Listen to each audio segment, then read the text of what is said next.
Hi everyone, welcome back to my channel. Thank you so much for coming back if you're a returning subscriber, and if you're new here, welcome, and I hope you get to subscribe. I hope you enjoy the videos here. So today I'm just going to talk about foundations.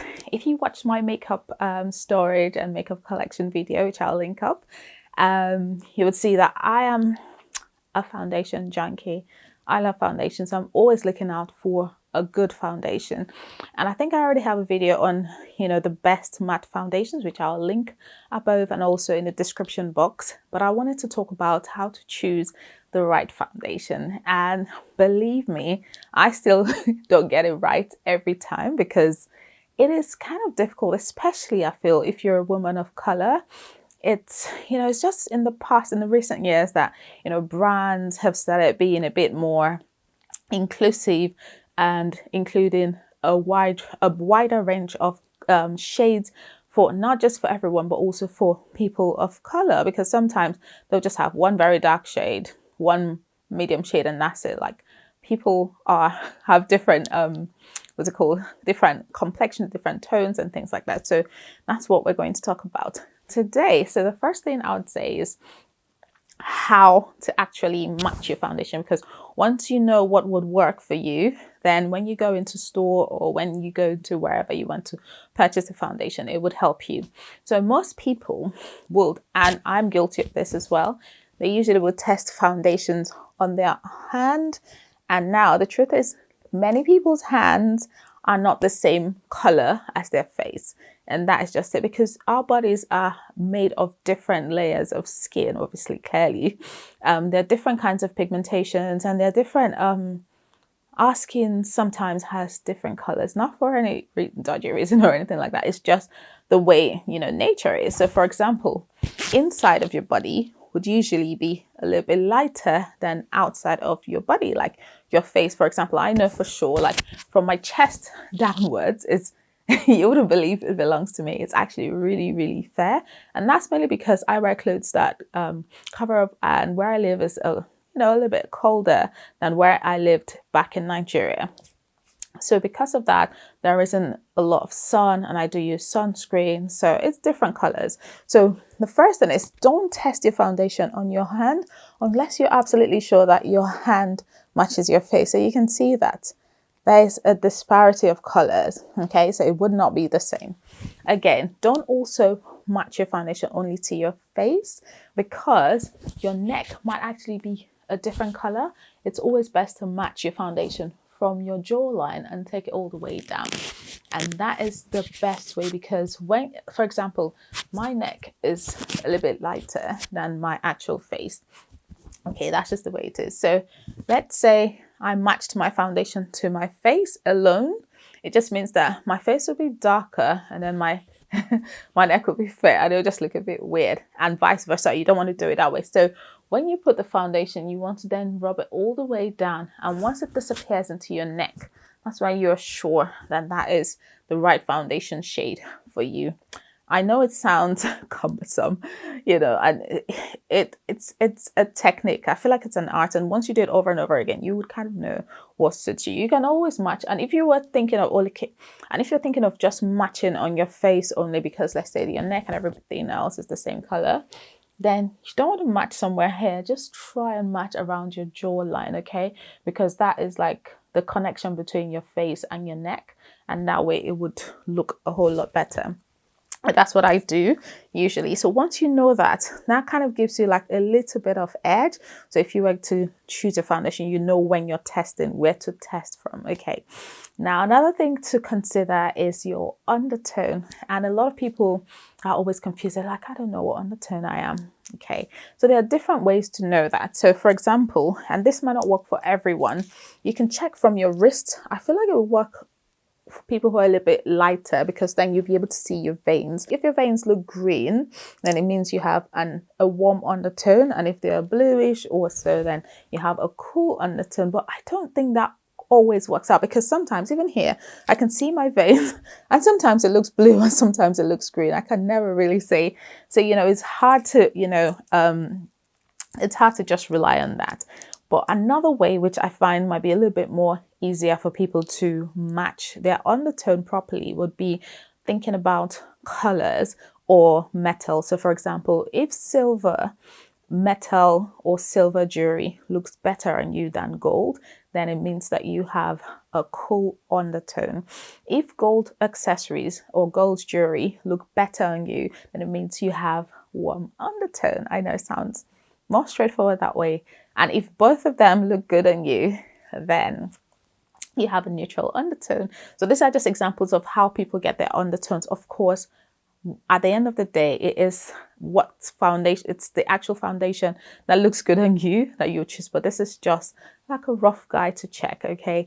I think there's another method of what clothing looks good on you. So if warmer colors look good on you, for example, if you wear like orange, if you wear like, gold colors, or, like vibrant colors, if they look better on you, then you have a warm undertone. And if cooler colors like blue, greenish, all this kind of colors look better on you, then it's a said you have cool undertone. But as I said, at the end of the day, it is the actual foundation that matches you that will be your undertone. But this is just a guide. Now that we've established how we can kind of tell when we have the foundation in our hands, we have to think about getting that foundation. If you're not very good at matching foundation, and to be honest, like not many people are good at it, I would say do not buy foundations online only, especially foundations you've never tried. It is very tricky. And when brands are shooting ads for these foundations, they're using a lot of studio lighting, okay? And it would make people look different, and sometimes they don't have enough models that would look like different people. So that's it. And they usually will edit the photo. So by the time it gets on the website, you might think, oh, this will match me, but it really would not, because a lot of, editing has gone into the whole thing, and production, lighting and stuff like that. So you cannot really tell that if this foundation will match you. Of course, that's why there are YouTube videos where you can watch people that you feel that they're a similar skin tone or complexion to you, try specific shades, and you can say, okay, yeah, I'm going to try this because it looks good on this person and I know that we're kind of similar. So that's another way, to find out if a foundation will look good on you and if you want to buy online. But even sometimes you can still get it wrong, because some people you watch on YouTube, they also use studio lightings, they might use, other kinds of editing effects, so you might not know. But most people, I feel like when they're doing foundation reviews, they actually test in proper light, so it gives a good reflection of what the foundation looks like, which is great. Another thing I would say is try as much as possible, especially if it's a new foundation, a foundation you've never tried before, to go into store. And I know with a whole pandemic going on, this is very restricted and difficult. I think pre-pandemic, people could go into stores and the sales assistants or ladies at the counters will help you match your foundation to yourself, and they'll usually give you like little samples. Sometimes they don't, but now I don't know what it is, because to be honest, I haven't been in store to buy foundation either, because I've just stuck to the ones I have. But if you were going to do that, I would highly recommend making sure that you're testing according to what we've discussed earlier around your jawline, around your neck, and also parts of your face. I would also recommend, when you've tested or when they've applied it on you, when you have applied it on yourself, going outside in natural light to look at that foundation. The reason I say this is because inside the stores, again, the lighting is very different. The lighting they use are used to kind of like attract people to the product. So they are not true lighting, okay? They're not natural lights, which means if you're in store and it looks good on you, you could go out and behold, it would look ashy or it would look like a very bizarre color. So you really don't want that. So what I usually would advise is, if you've been tested inside, maybe they've put a sample on you, you can say, oh, I'm just going to go outside and check it. And when you go outside, check it properly on all angles, make sure it's, appropriate daylight is out there so you can test properly.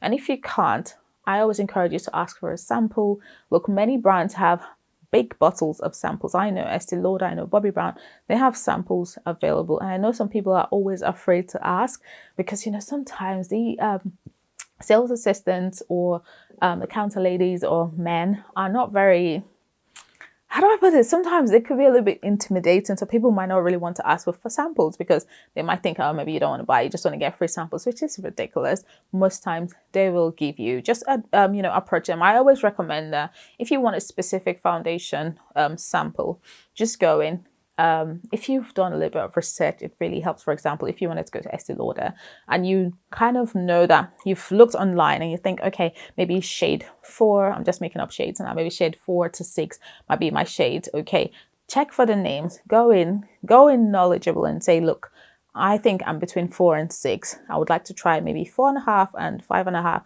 and just see. And most times they would give you, because they know that you're not just fishing around for foundation samples. Not that people do that. It just sounds ridiculous, but you get my point. Just go in with a little bit of knowledge, not too much. At least you know what you want, and then they would help you. Now, when it comes to drugstore, you know that drugstores don't give samples, but sometimes they have tester bottles, especially here in the UK.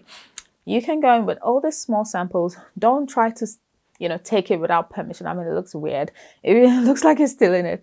Just ask someone who works in the store and say, look, can I try this and put this in a small pot that I have brought myself? They would usually say yes, because if you said you wanted to try a sample in store, especially if it's a drugstore, shops like Boots, Superdrug, and other ones, I don't think they give samples per se. So you need to come with like a small bottle, but ask them. Don't just pour it. It just looks, just ask and then pour the amount you need and test it. It's always best to test it in the comfort of your own home. Wear it for a day. See how it feels, see if you like it, see if it matches you, because if you wear a foundation that doesn't match, it will just, you're going to work very hard to make it match. You might have to use a darker powder or something else. It doesn't look good. Some people also do the flash photography test, which is good. So you take a photo and use the flash effect, and that way you would see if you look grayish or if there's any kind of flashback from that foundation, which usually would happen sometimes. So for example, if it's a foundation where maybe you're going to a wedding or something where they're going to take your photos, you want to make sure that it matches you well and doesn't have that flashback that would look whitish and ashy in photos. And lastly, once you've gone through all that, you can then think, okay, what kind of foundation do I want? Okay, and then I think this would then depend on what kind of skin you want, what kind of finish you want. So if you have combination oily skin or oily skin, you might kind of want to veer towards a matte foundation or a semi-matte foundation, or one with a velvet finish. If you have dry skin, you want something that is hydrating, something that would not dry up your skin. If you have normal skin, lucky you can just wear whichever you fancy, or just use like a normal finish, which would also look good. I think people who have dry skin usually go for dewy foundations or glowy foundations. I personally have combination oily skin, so I go for matte foundations. You can also think about what kind of cover do you want. Do you want like a medium cover? Do you want full cover? Do you want a light cover foundation? And that's just relating to how much coverage you're going to get. So for example, I do have hyperpigmentation, so I usually veer towards medium to full coverage foundations, and they just work best for me. People who have better skin can just have light foundation, light cover, and that's also really good. And the last thing you'd also want to consider is the type of container it is. So there are different types of foundations. We have most foundations are, liquid foundations. They come in bottles, some come in tubes, some come in powder form. What would work best for you? I personally prefer foundations that come in a bottle and that have a pump, because if they have a pump, it's easier to apply, it's easier to clean, it's easier to travel with, and you're not scared of anything like that. Some people prefer, foundations in pots and they can dip their hand in and all that. Doesn't really work for me. I don't really like that. I prefer from pumps. I feel like they're a little bit more hygienic. And that I actually would do a video maybe soon on the different types of foundations. So we have liquid foundations, we have powder foundations, we have semi-liquid foundations and cream foundations. Maybe I'll do that and show you examples of what these look like. So that's pretty much it. I really hope you enjoyed this video. And I will see you in my next video. If you do like this video, please give it a thumbs up, and I'll see you in my next one. Bye bye.